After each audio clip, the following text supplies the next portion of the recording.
Hello and welcome back to art class. Today we're going to be working with an artist called Corey Barksdale. He is a mural artist and he's actually from Atlanta. He's actually still alive, but one of the reasons why I want to go over him is because he did many murals in Rockford, which is not that far away from Ottawa. It's only about 90 miles north of here. And so what I'd like us to do is I'm going to take a very quick look through the front page of his website here. I want you to go through and look at it a little bit more thoroughly on your own, but I just want to show you the basics of what is happening, and so you can get a good idea of his kind of art. They're very large, very colorful, as you can see. Down here towards the bottom, he has of the website, he has pictures of lots of his murals, and you can click on them. There you go, and you'll get a better picture of it. And he's got a little quote underneath. And if you look at them, though, you can clearly see the black lines that outline everything. You can see the variety of colors. But if you notice, even though the colors aren't technically, like realistic colors for the object or for the person, the colors still match the direction of flow. So like in the guitar here, you can see that the lines still kind of flow around the edge for the most part.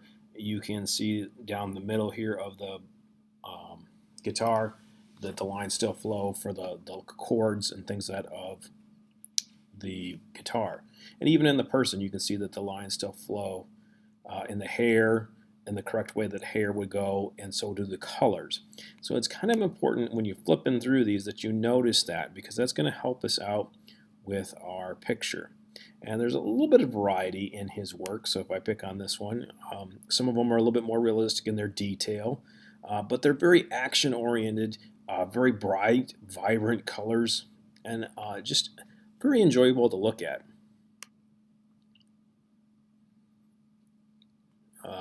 We scroll down here, like this one I know that I'm picking here is actually, oh, that's not it, come on. Well, right now it seems to be stuck on that one picture, but the one with the two people here, they have, that one is in Rockford, and actually this one here with a girl jumping is in Rockford as well. And over here, when you slide down a little bit further, is where he's working. These ones all right here, these three I believe in a row, are from Rockford as well when he was working and putting these murals up. Okay. So spend some time, go through the website and take a look at his pictures, and then we'll jump into our project.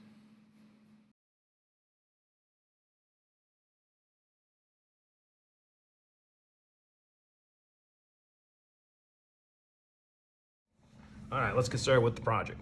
Okay, you're going to need a few items for the project. You are going to need a regular piece of paper. You're going to need a pencil. You're going to need your crayons. And you're going to need 3 stencils. You're going to need a small circle stencil, a medium circle stencil, and a larger circle stencil. Okay. Today we're just going to get the drawing out of the way with a smidge of coloring, and then we'll finish up next week with the actual coloring. We'll describe how the coloring needs to happen next week. So this is a 2 weeks project. Okay, so first you're going to want to start with your medium stencil. This is going to be the body of our turkey. So we're making a Corey Barksdale style turkey for the holiday. And we actually don't want it to be fully on the paper. We're going to want it to be just a little bit off center, so it's not right in the middle like this. You start it in the middle and then you bring it down. It's going to come off the page a little bit, and then you're going to bring it a little bit forward. So there's a little bit more space back here than here. So you can see that I have about 3 finger spaces here and about 4 finger spaces here. Okay, and as I said, it is a little bit off the paper. And then you're just going to trace it. That, and that's going to be the main part of our turkey body. Next, we're going to need the cup. I usually use the underside of a cup to do this. This is going to be our head. Okay? And our turkey is going to be looking off to the side. And we need to leave a little room for the neck. So there's the head. and just draw in the neck. I like to draw in a simple beak. And then we got to put the gobbler in. It's got a little bit of a wave to it. And hangs down from underneath the turkey. Like that. We're also going to put in the wing a little bit. We're going to simplify it. We're going to make it kind of easy for here. And think of it as like a weird W. Okay. And then I'm actually going to have the eye closed on my turkey instead of open. I know most people have it open, but I'm going to do mine closed this time. Okay, so these parts are pretty easy. It's this next part that's a little bit trickier. So if you might want to have maybe a second person helping you out, maybe mom or dad, just to kind of get the placement of everything right. So we need to make the feathers, and normally if you were in class I would give you actual stencils for the feathers, but we don't have that, so I have a way around that. We're actually going to use the curve of a big plate or big lid, either way, something that's big and round. Okay, and the feathers are going to go off the page a bit in certain spots, so don't worry if they go off the page. And so this is how I'm going to work mine. So there's my curve. Now the trick is you're going to have to line it up. Now if I do it again like here, that's not going to look like a feather, so I have to move it to the other side.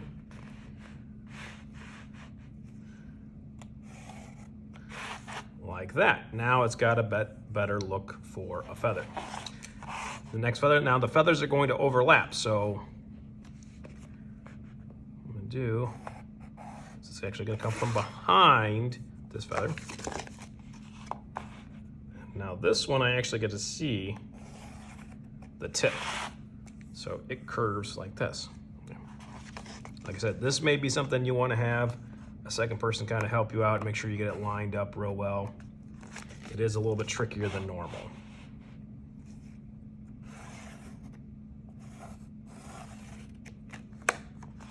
Like that. And this next feather is going to go right off the page almost. Let's see.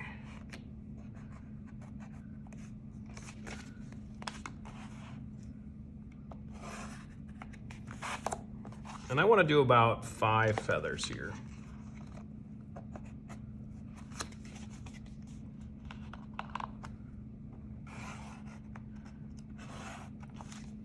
Oh, that one's a little big, so I better erase that and fix that. That's a huge feather. Bring that in a little bit. That looks better.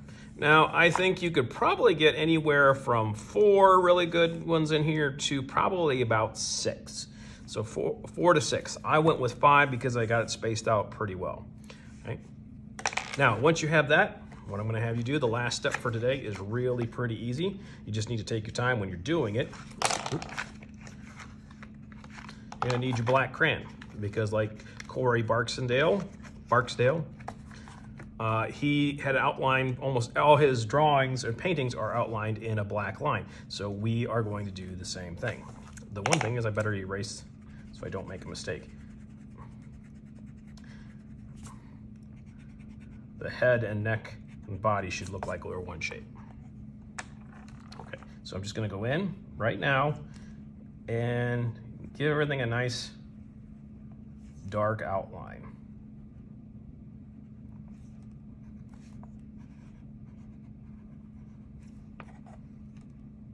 Make sure you erase anything that needs erasing.